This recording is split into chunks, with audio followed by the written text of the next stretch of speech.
क्यों, हिंदी तो आती है ना, समझ में आया क्या लिखा है। और अगर तुम ऐसा करोगे तो तुम्हें आराम से फुल मार्क्स मिल जाएंगे।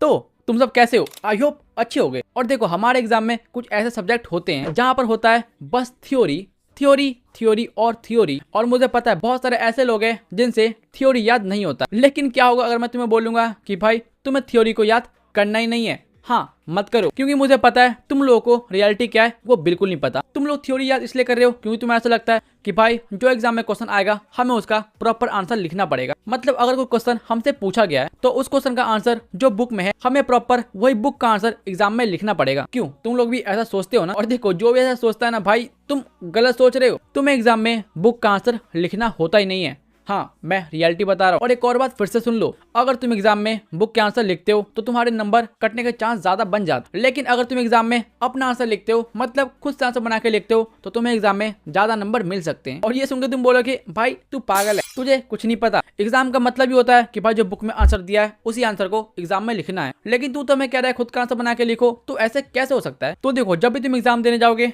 तुम्हें मिलता है ऐसा क्वेश्चन पेपर, क्यों भाई मिलता है ना। और अगर तुम्हारे पास आंखें हैं, हाँ आंखें, तो यहाँ तुम 2 नंबर में पढ़ सकते हो। यहाँ पर क्या लिखा है मैं बताता हूँ, परीक्षार्थी यथासंभव अपने शब्दों में ही उत्तर दे। क्यों, हिंदी तो आती है ना, समझ में आया क्या लिखा है।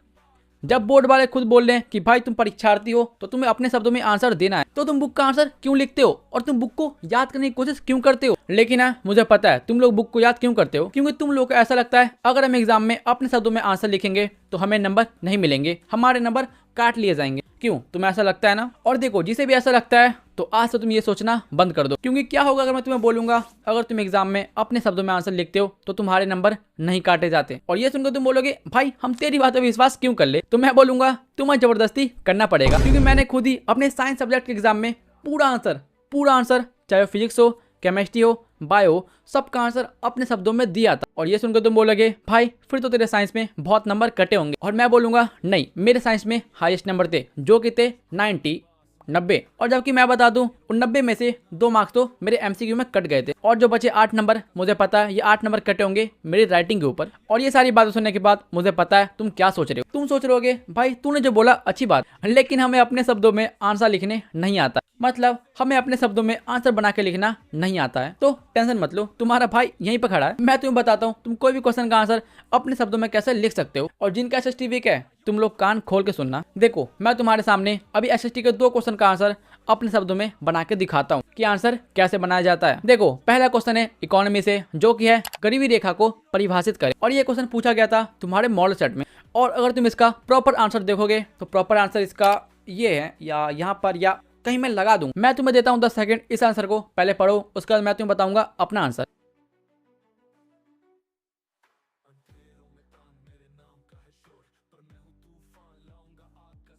क्यों, पढ़ लिया, हार्ड लगाना, हम मुझे पता है इनके शब्द होते ही ऐसे हैं। लेकिन अब इसी क्वेश्चन के आंसर को मैं देता हूं अपने शब्दों में, जरा बताना कैसा लगा। वो व्यक्ति जो आर्थिक रूप से अपनी जरूरतें जैसे कि मकान, कपड़ा, खाना पीना, रहना, इन सभी जरूरतों को पूर्ण करने में सक्षम नहीं होता है, इन सभी व्यक्ति को गरीबी रेखा के अंतर्गत माना जाता है। और ये है मेरा आंसर। बताओ कौन सा आंसर इजी था, पहला वाला या जो मैंने अभी बोला ये वाला। और हाँ मुझे पता है तुम में से कुछ लोग सोचोगे भाई तूने जो आंसर बोला है वो गलत है। और देखो जिसे ऐसा लगता है कि मैंने जो बोला है वो गलत है, तुम लोगों की सोच ही खराब है। पहली बात तो तुम्हारे मन में जो बैठा है ना कि भाई जो बुक में होगा हमें वही लिखना पड़ेगा एग्जाम में तभी नंबर मिलेंगे, इस बात को सबसे पहले बाहर निकाल के फेंक दो। एसएसटी का मतलब ही होता है अपने शब्दों में आंसर दो। और मैं तुम्हें बोल दूं यहाँ पर ऐसे जितने लोग हैं ना जिनका एसएसटी वीक है, तुम्हारा एसएसटी पता है क्यों वीक है, क्योंकि तुम लोग क्वेश्चन को समझते नहीं हो, क्वेश्चन को रटते हो। और अगर तुम एसएसटी को रटने जा रहे हो तब तो तुमसे 7 जन्मों में एसएसटी को रटा नहीं जाएगा, क्योंकि इतना विशाल सिलेबस जिसे तुम रट नहीं सकते। इसलिए क्वेश्चन को रटो मत, क्वेश्चन को समझो। तो ये जो मैंने तुम्हें बताया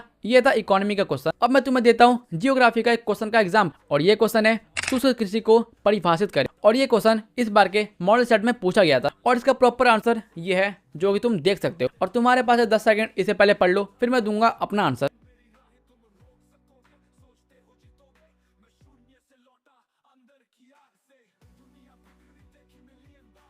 देख लिया। अब मैं देता हूँ इसका आंसर अपने शब्दों में। वैसे क्षेत्र जहाँ पर वर्षा का अभाव होता है, या तुम ऐसा लिख सकते हो वैसे क्षेत्र जहाँ पर वर्षा बहुत कम होता है तथा जल साधनों का भी अभाव होता है, अतः इन क्षेत्रों में की जाने वाली खेती को शुष्क कृषि कहते हैं। और ये था आंसर मेरे शब्दों में। और अब मुझे पता है तुम लोगों ने अलग अलग इसका आंसर पढ़ा है, लेकिन एक ही क्वेश्चन के बहुत सारे आंसर हो सकते हैं, इसलिए टेंशन मत लो। तुम्हें जो आंसर आसान लगता है तुम वो लिखना, लेकिन लिखना अपने शब्दों में। और अगर तुम ऐसा करोगे तो तुम्हें आराम से फुल मार्क्स मिल जाएंगे, बस राइटिंग अच्छी होनी चाहिए। तो ठीक है, आई होप जो तुम्हारे अंदर डाउट था कि भाई अगर हम एग्जाम में अपने शब्दों में आंसर लिखेंगे तो क्या हमें नंबर मिलेंगे या नहीं, ये डाउट तुम्हारा क्लियर हो गया होगा। क्यों हो गया ना? इसलिए जाओ एग्जाम में अपने शब्दों में आंसर लिखो। तो ठीक है, आज की वीडियो के लिए इतना रखते हैं। अगर तुम्हें वीडियो पसंद आई है तो भाई लाइक कर दो, और अगर तुम नए स्टूडेंट हो तो भाई सब्सक्राइब कर दो, वो बिल्कुल फ्री होता है। और तुम्हें नेक्स्ट वीडियो किस टॉपिक को चाहिए कमेंट कर सकते हो, मैं वीडियो बना दूंगा। तो ठीक है, मिलते हैं नेक्स्ट वीडियो में, बाय।